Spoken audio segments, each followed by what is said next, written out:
Então vamos lá, já? Então vamos lá. Nossa aula nós vamos começar com oscilação, tá? Oscilação tá pequeno? Tá, né? Deixa eu aumentar minha letra.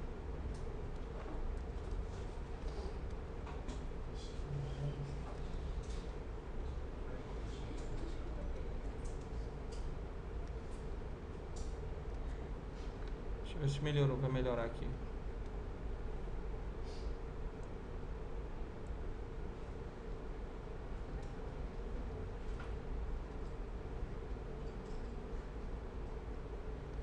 Melhorou, né?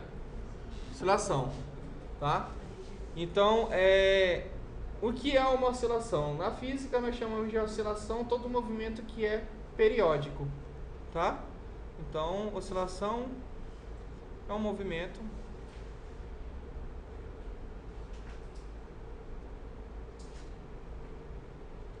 periódico, tá? E na física a gente também nós chamamos também de movimento periódico movimento harmônico simples, tá? E a gente que leva a sigla MHS, ok? Vocês já tinham visto isso? Beleza.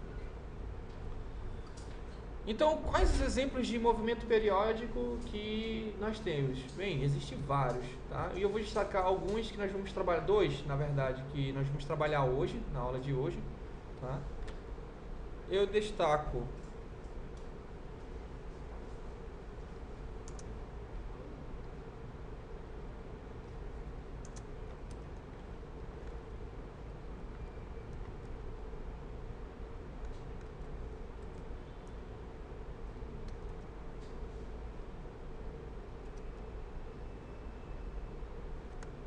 o pêndulo, tá?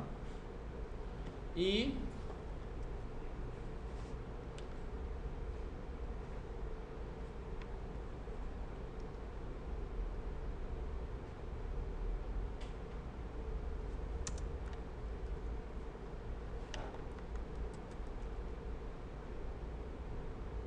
o oscilador massa-mola.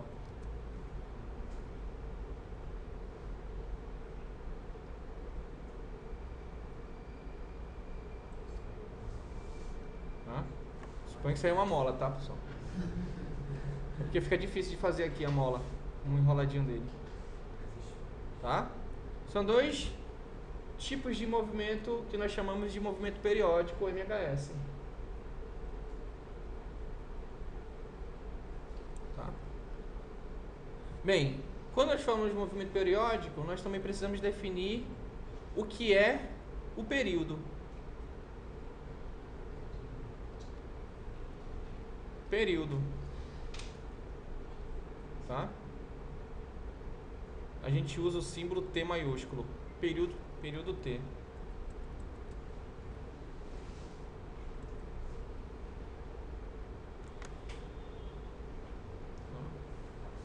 Então T maiúsculo. O que é o período? Período, no caso do pêndulo,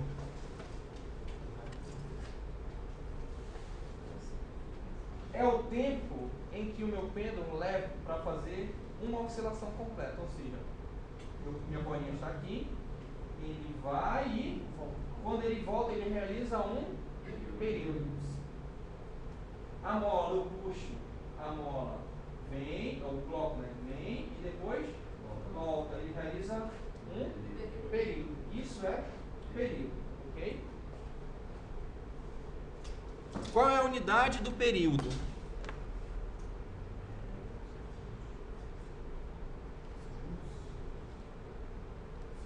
Isso. Período. Opa.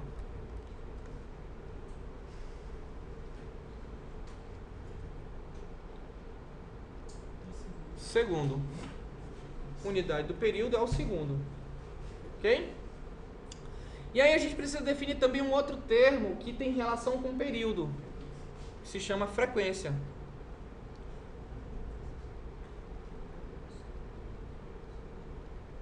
Vocês já viram essa aula? Estão respondendo tudo? Foi mal, sabe? Frequência, tá? Aquele lá é o símbolo da frequência, é quase um V. Ele é assim, tá? Símbolo da frequência. E o que é a frequência? A frequência é o número de repetições que faz um movimento periódico, ou seja, quando ele vem e volta, ele realizou uma unidade, né? Não, um período, tá? Ou seja, ele fez uma repetição. Frequência tem, vocês lembrem, frequência, repetição. Uma repetição, 2 repetições por segundo, isso aí, entendeu? Tá? E aí existe uma relação do período e frequência, tá? Ah, sim, e qual a unidade da frequência, né? Vou colocar aqui. Unidade. Calma aí. Vocês estão muito agoniados.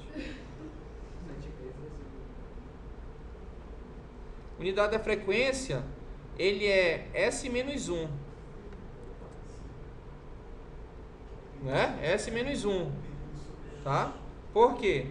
Porque a frequência ela é igual a 1 dividido por período. Opa. 1 dividido por período. Ok? Também convenciona-se S menos 1 de Hertz.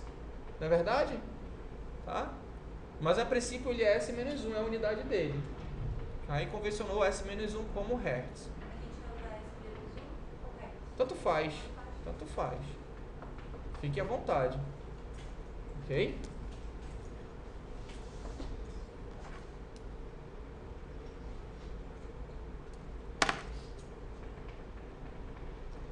Bem, a gente vai começar definindo o movimento harmônico, ok?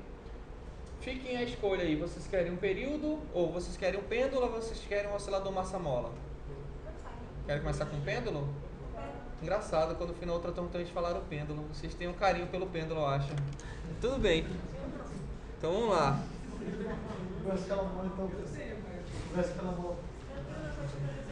Especial. Com pêndulo, traumatizou. Tá bom. Então olha lá, vamos brincar com o pêndulo então. Olha aí, ó.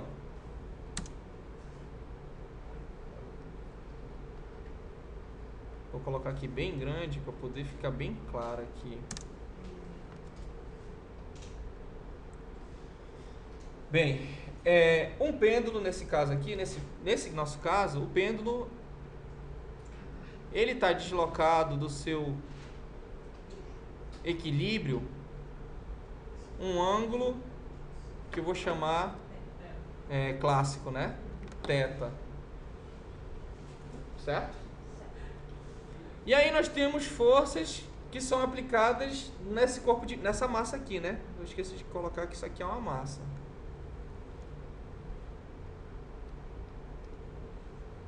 Nós temos uma força de sustentação. O pessoal está maceteado. Tração. E nós temos qual outra força? Peso.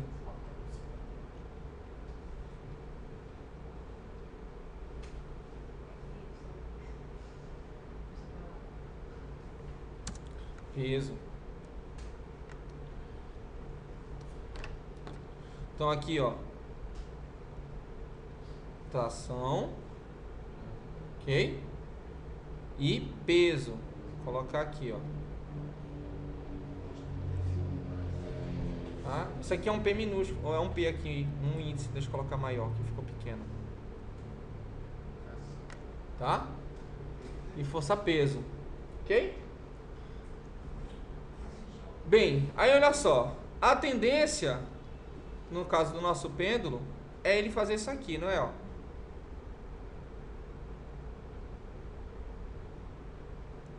Mais ou menos, pô, ficou muito claro. Deixa eu pegar uma cor mais escura.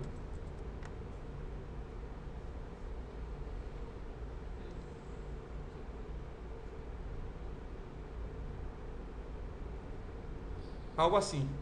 Certo? Essa seria a trajetória dele. ok? Vou colocar até de azul um pedacinho dessa trajetória. Esse seria o caminho dele, não é verdade? Bem, a questão é: quem é a força, qual é a força que gera esse deslocamento nesse caminho? Resultante de quem?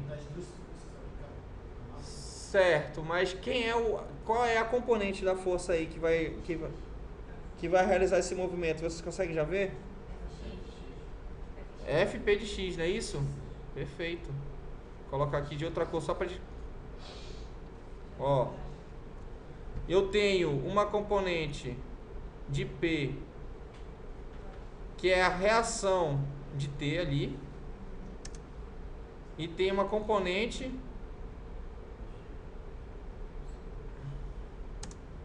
não é verdade? E é esse vetor aqui, ó, que vai exercer uma força gerando o movimento nesse deslocamento aqui, não é verdade? E aí, esse cara aqui, bem, ó, observa que esse triângulo aqui, ó, essa ponta aqui, ó, tá vendo? É exatamente igual a essa aqui, ó. Então pode dizer que aqui vale θ. Ou seja, essa componente aqui é FP, cosseno não. Deixa eu ajeitar aqui. É FP seno de θ, não é verdade? O lado oposto. Ou seja, é essa componente aqui que gera o movimento nesse deslocamento aqui, ok? Bem, então, partindo da segunda lei de Newton, diz o seguinte, que a força resultante é igual ao somatório de 1 a n de todas as forças nessa direção, certo? E tudo isso tem que ser igual a m dv dt. Não é isso? A aceleração da derivada da velocidade em função do tempo. Tudo isso tem que ser igual a m dv dt, certo? Bem, em relação ao deslocamento, esse deslocamento azulzinho aqui, quantas forças eu tenho nessa direção né, e sentido do deslocamento v? Quantas forças eu tenho? Na direção do deslocamento azulzinho, quantas forças eu tenho? Isso, só FPC. Então a somatória das forças só é essa. Então vai me gerar o quê? Vai me gerar F P seno de θ igual a m dv dt, ok? Aí tem um detalhe. Esse FP seno, anotem isso aí, tá? Eu não coloquei. Essa força aqui, ela tem característica de ser uma força restauradora. O que é uma força restauradora? É uma força que como eu posso dizer, se opõe ao movimento de equilíbrio. Vou já explicar. Por exemplo, deixa eu voltar aqui, ó. Deixa eu voltar para cá para a figura aqui, ó. Quando o pêndulo chega na maior altura possível, o estado de equilíbrio dele é aqui no centro. Quando eu tiro ele do equilíbrio, ele fica oscilando. Então eu tiro ele do equilíbrio. Quando eu solto o pêndulo, aquela força FPC puxa o pêndulo para baixo.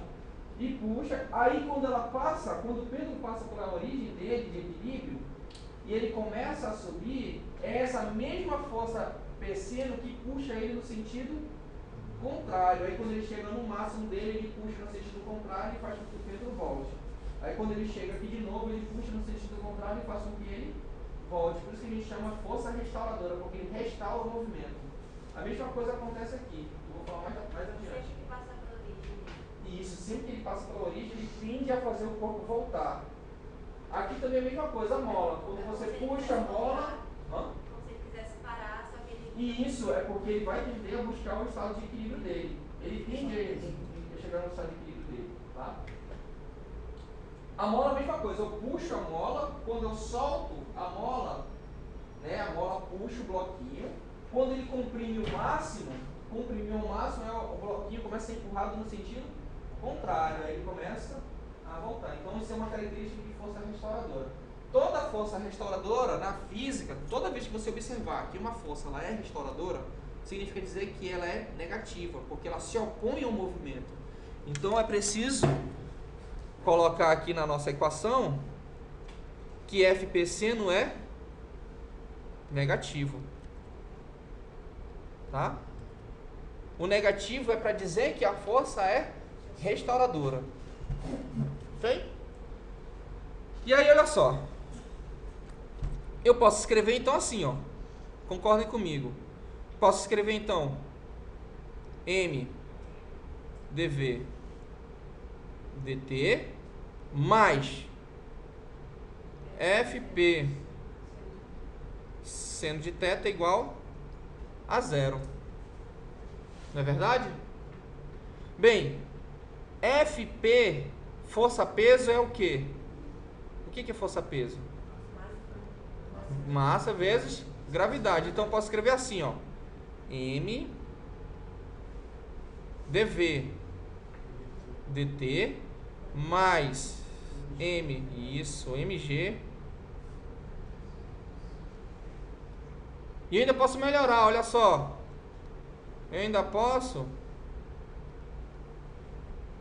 dividir todo mundo por m. E eu vou ter o quê?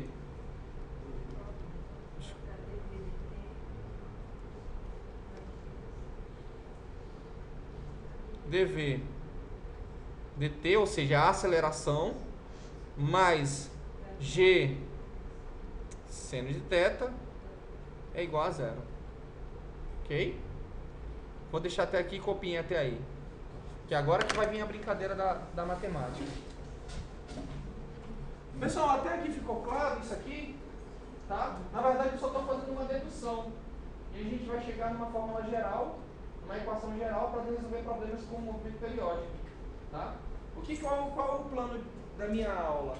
É mostrar para vocês que, independente de ser um pêndulo, de ser um pêndulo simples,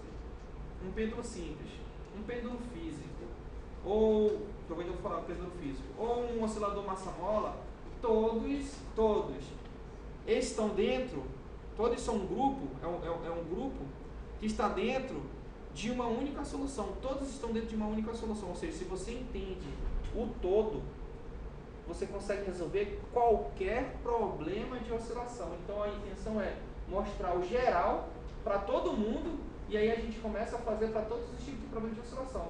Deu para entender? Eu não vou ensinar isso, um pouquinho disso e um pouquinho disso. Eu vou mostrar os três juntos e vocês vão ver que a solução é a mesma para qualquer tipo de oscilação.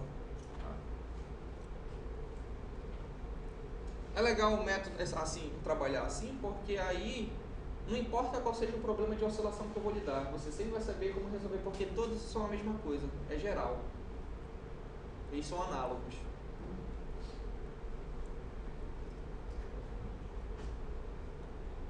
Tá pesado o cálculo ou não? Tá dando para entender? Tá tranquilo, né? Beleza. Quem foi o professor de cálculo de vocês no período passado? E o de física?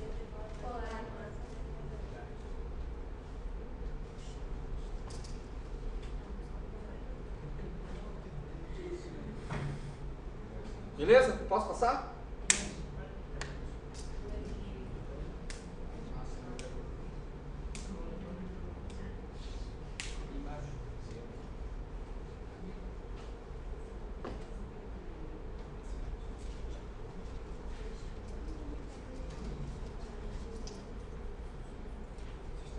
Vocês tiveram aula de cálculo 2? Não. Então vocês não viram ementa, né?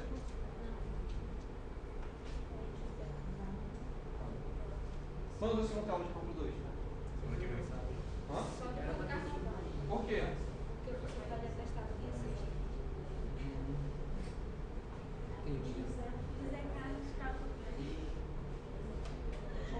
É porque tem uma ferramenta do cálculo 2 que eu vou precisar. Quer dizer, era interessante, né, mostrar pra vocês, mas... Série. Dê uma olhada.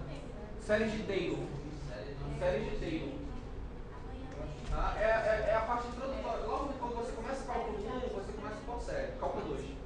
Você geralmente, na verdade, você começa com equações diferenciais vetoriais, né? Aí mostra um pouquinho ali, logo depois vem séries. Tá?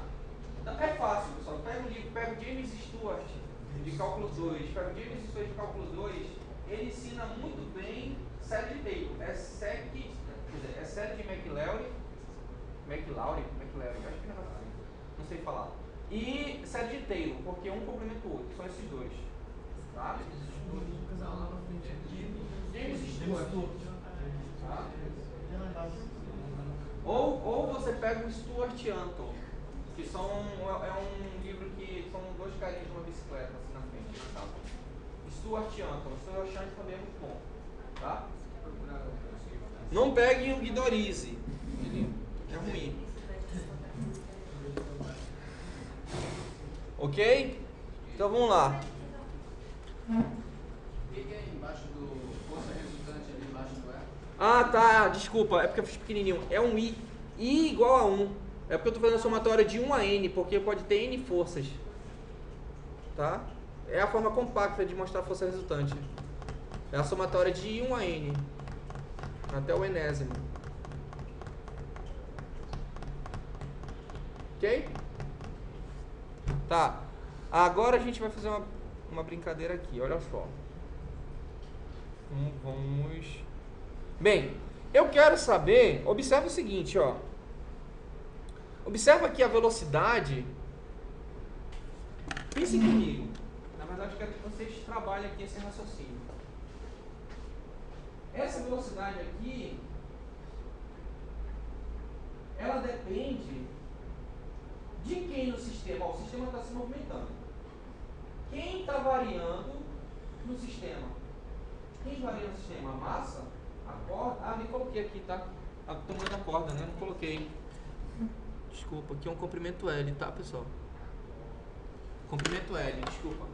Então, ó, conforme a bolinha se movimenta, a pergunta é, a velocidade desse cara aqui, certo? Quem está variando?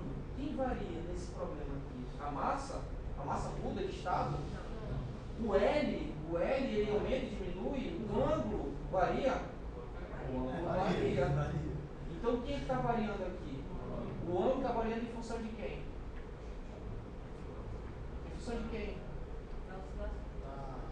Pensem, pessoal. O ângulo está variando. Ele varia conforme quem muda. Conforme quem muda. Não, a força não. O que é força? Massa vezes força peso. É massa vezes gravidade. A massa é constante, a gravidade é constante. Hã? O ângulo está variando. Em função de quem? Calma, pessoal. Pense. Você imagine, você está vendo um pêndulo na sua frente. Você está imaginando. Calma. Não pense. Você está vendo um pêndulo na sua frente oscilando. Esse pêndulo, você vê o ângulo variar. Você está analisando o movimento desse pêndulo. Você percebe que o ângulo muda conforme... O que muda? Conforme quem? Existe uma função de mudança do ângulo. Não, pessoal, o peso não muda.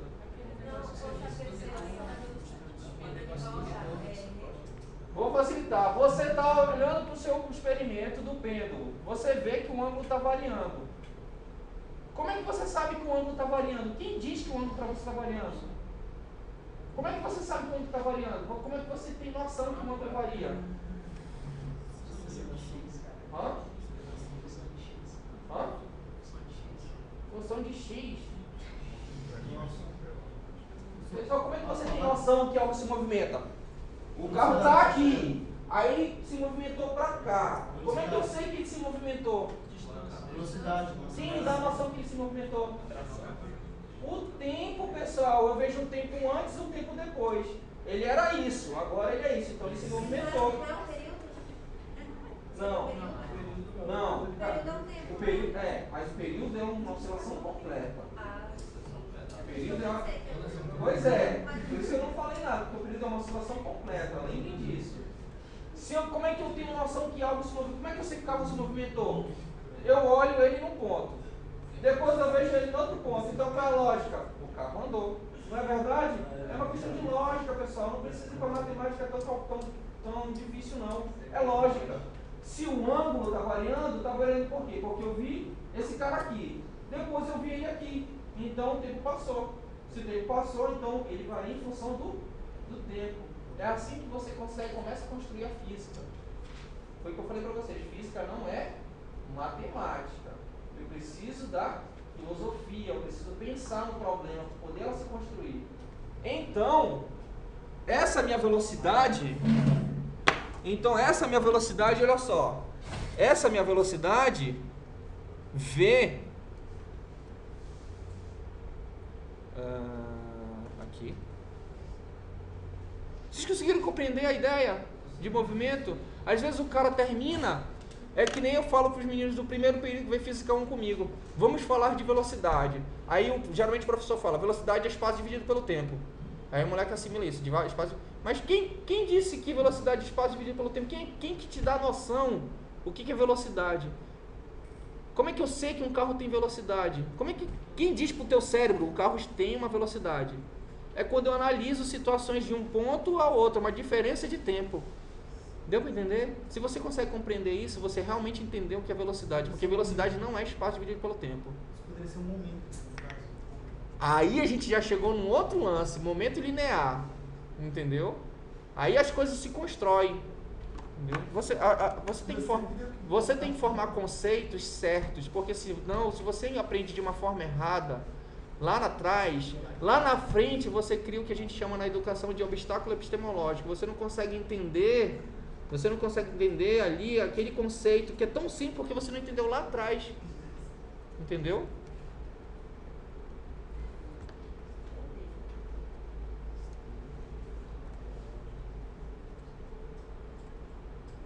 Então vamos lá. É que tu tem dificuldade aqui. O obstáculo epistemológico. Quem falou isso foi Marco Antônio Moreira. Ele é um físico e educador. Ele defende as ideias de Ausubel, da aprendizagem significativa. Então vamos lá. Beleza, então,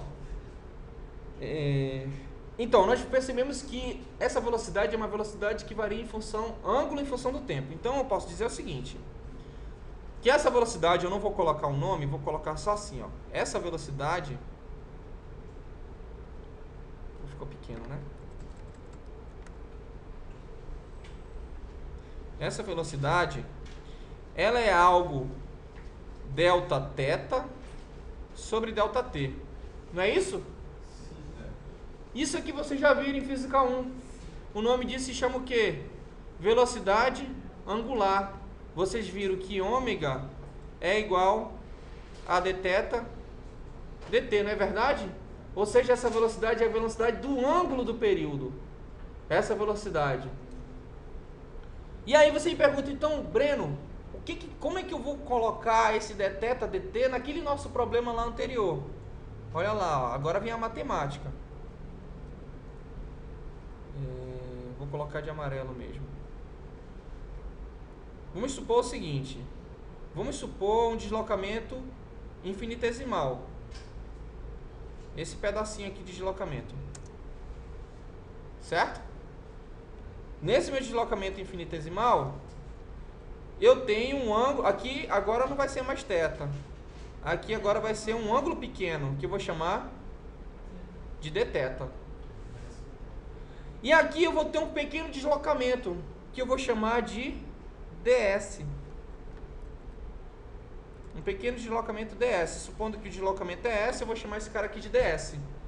Certo? Na matemática, nós chamamos isso, deixa eu colocar aqui, mais ou menos assim, ó.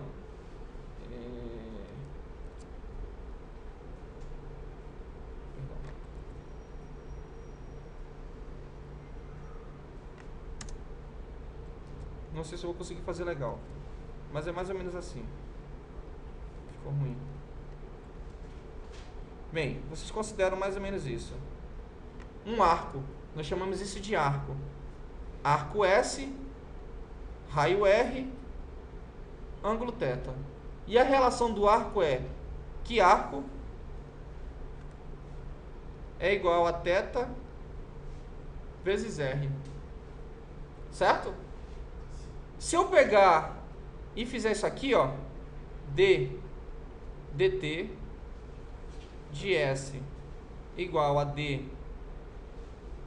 dt de θr, eu vou ter o seguinte: ds dt, ok? Vai ser igual a d dθ, quer dizer, d dt de θr. Isso aqui é um produto. Como é que é a derivada do produto? Derivada da primeira vezes a segunda, mais a primeira vezes a derivada da segunda, não é? Então vai ficar assim, ó. Derivada da primeira vezes a segunda, mais a primeira vezes a derivada da segunda. A pergunta é, no movimento circular, S muda. Observe que conforme θ vai aumentando, S também cresce. E o raio da circunferência muda? Então o raio é o quê? E a derivada de uma constante é quanto? A derivada de uma constante é zero. Ou seja, quanto vale essa minha derivada aqui? E tudo isso aqui zero. Então o que sobrou? Sobrou que ds dt é igual a r dθ. Olha lá, ó, apareceu o nosso dθ dt que nós queríamos. Mas o que é ds dt? Espaço dividido pelo tempo. Velocidade. A velocidade linear, ou seja, a velocidade na borda, na tangente do movimento, ela é igual a r vezes dθ dt. E vocês viram isso lá em Física 1, V é igual a ômega r. Não viram isso? V não é igual a ômega r, a velocidade tangencial não é a velocidade angular vezes o raio. E vocês ainda viram o seguinte, ainda viram melhor. Vocês viram que para um movimento de 360, ômega é igual a 2π vezes a frequência. E viram que V, né, é 2πr frequência. Não viram isso? Ou vocês viram 2πr sobre t. E vocês demonstraram lá a equação do movimento circular. Vocês resolviam todos os problemas de movimento circular a partir disso, não era assim? Aí você pergunta, Breno, o que tem a ver isso com a nossa aula? Bem, vamos voltar para cá, olha lá, ó. Vou deixar vocês copiarem, aguenta aí. dv dt. Olha lá. Vocês concordam comigo que dv dt é a mesma coisa que d dt de v? Não é? Não é verdade? Mas quem eu disse que era v agora? Quem eu disse que era v agora há pouco? Olha aqui, ó. V é r dθ dt. No nosso caso não é r, né? No nosso caso é quem? L. Então no nosso caso eu vou ter que isso aqui é a mesma coisa que d dt de L quem? dθ dt. De novo, eu tenho uma derivada do produto, derivada da primeira vezes a segunda, mais a primeira vezes a derivada da segunda. Então, olha lá, vai ficar, ó, dl dt, dθ dt, mais L, ó, derivada da derivada. Então, é a derivada segunda. Quando eu derivo duas vezes, eu derivo segunda, não é isso? Então, a gente representa D2, não é assim? D2 θ, D2 θ dt quadrado, tá? Essa é a representação. Como L é constante, derivada de L é uma constante, derivada de uma constante é zero. Então esse cara aqui, ó, zero de novo. Ó, L é constante e a derivada de uma constante é zero. Zero vezes dθ dt vai dar zero, então tudo zero. E o que sobra? sobra o seguinte, sobra aqui dv dt é igual a L d2θ dt ao quadrado. dt ao quadrado, certo? Ou seja, vamos lá. Então eu posso dizer que essa equação aqui, ó, escrita dv dt, é a mesma coisa que L d2θ dt ao quadrado mais g seno de θ igual a zero.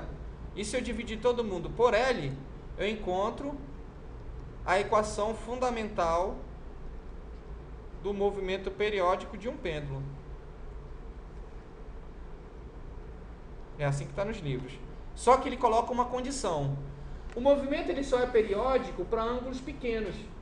Ângulos menores que 10 graus. Se você pegar essa calculadora aí, todo mundo tem calculadora, calculem aí o seno de 5 graus, por exemplo. Você vai ver que o seno de 5 graus é muito próximo do próprio 5. Seno de 5 é próximo de 5. Tá? Isso você prova por série de Taylor. Tá? Mas isso não precisa a gente provar. Isso aí não precisa aprofundar nisso não. Tá? Então o que acontece? Por definição, o seno de θ é aproximadamente o próprio θ, quando a oscilação é pequena, uma pequena oscilação. Então eu comprovo o seguinte, eu provo que a equação d2θ dt quadrado mais g sobre L θ é igual a zero. Essa aqui é a nossa equação do movimento periódico.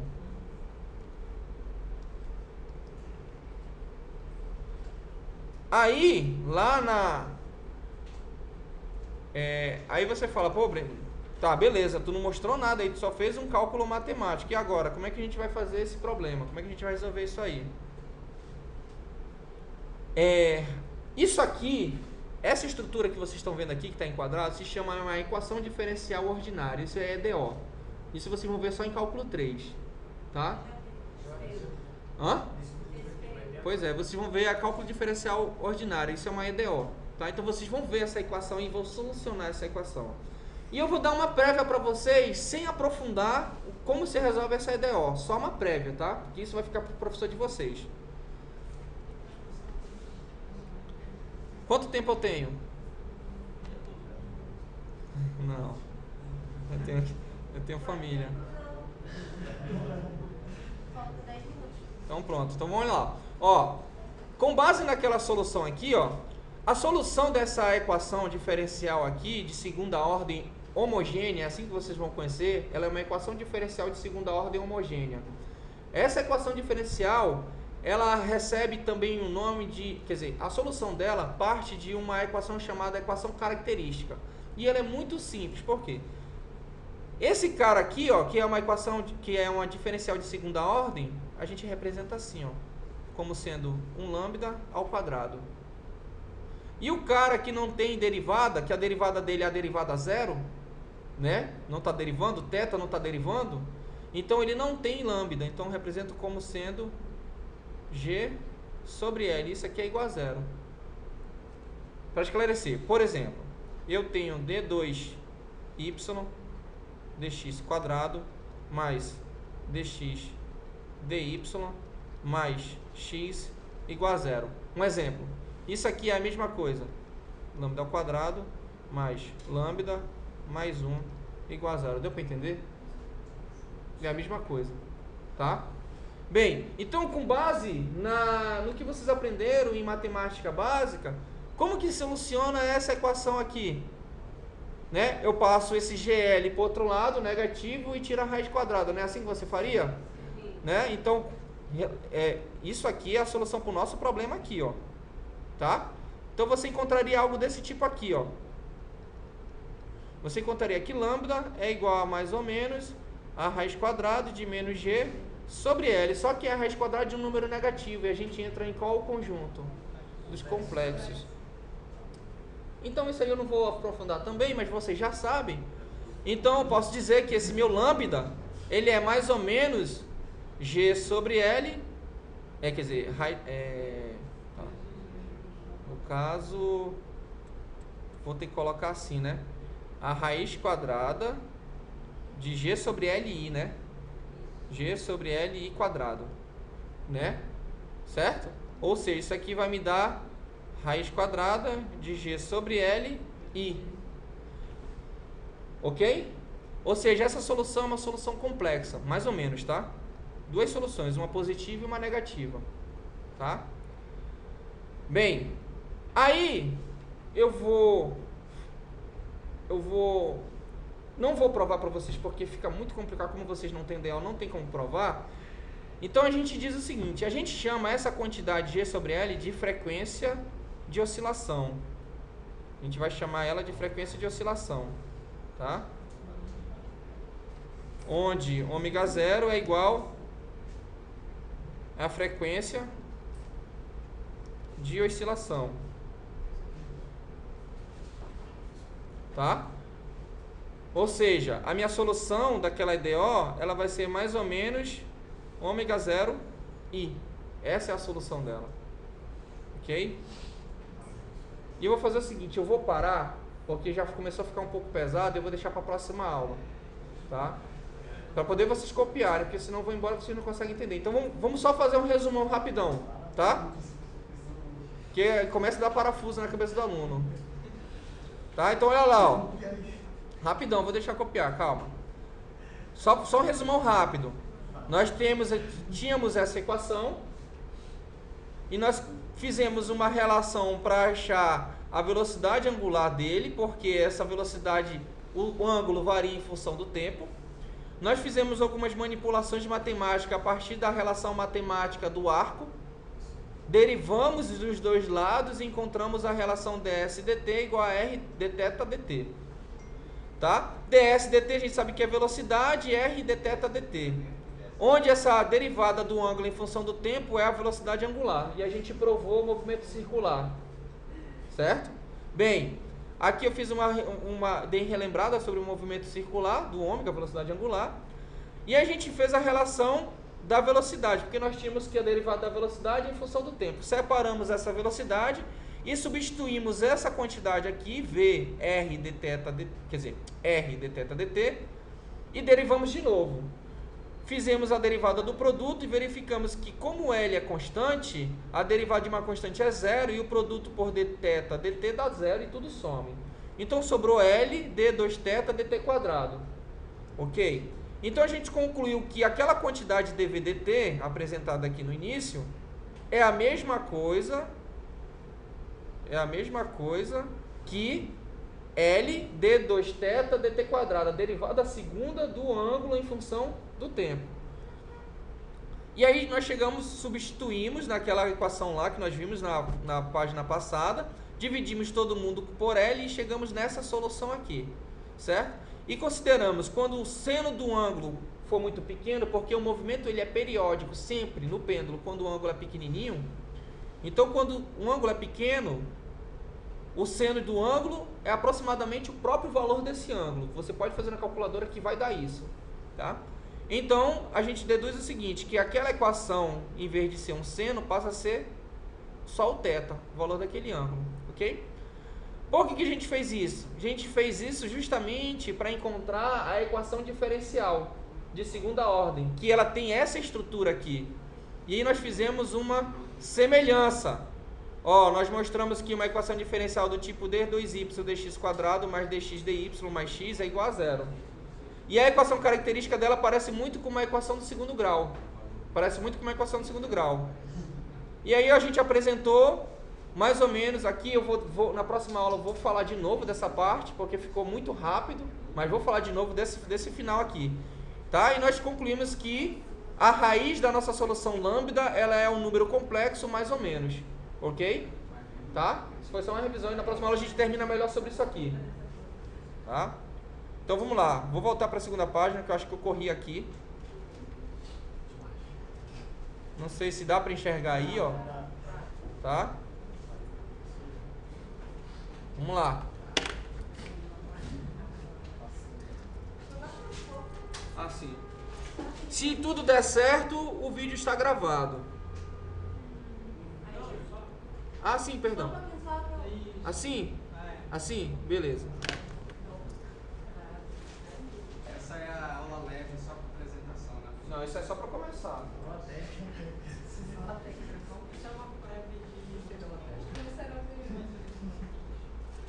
Pessoal, assim, por mais que pareça, parece que assusta. Na verdade assusta. Assusta. Mas assim, lembra que eu falei para vocês que a gente sobe para depois descer? Quando a gente terminar isso, vocês vão ver a aplicação. E não vai precisar usar tudo isso, porque aqui eu só estou demonstrando de onde sai, como você pode encontrar a solução. Entendeu? Mas a gente vai chegar na solução geral e você vai aplicar as equações. Você vai aplicar as equações, entendeu? Tudo vai dar certo.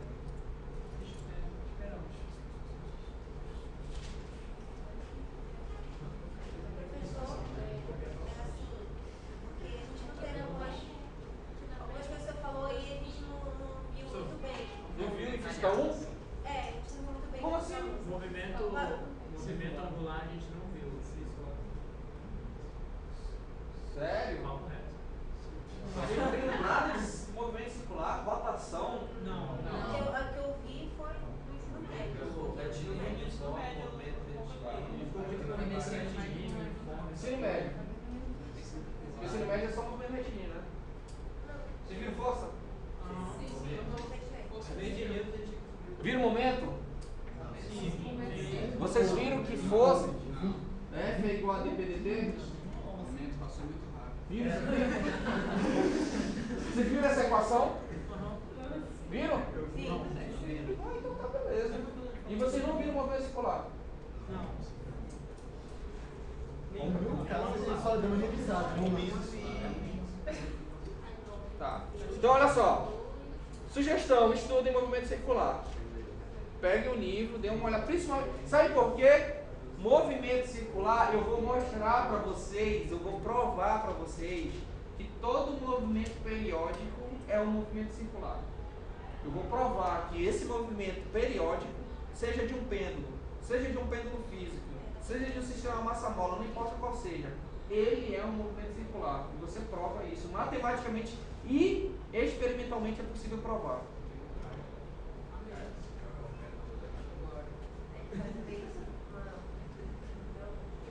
Todos eles são derivados de uma função senoidal. Todos são bases de uma função senoidal, uma função senoide.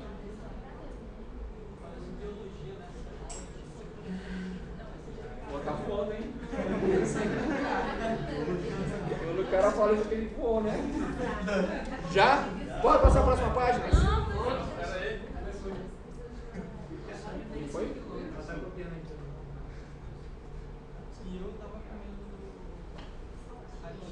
Eu vou parar de gravar, tá, pessoal? Porque já acabou para não ficar consumindo tempo. Rapidão.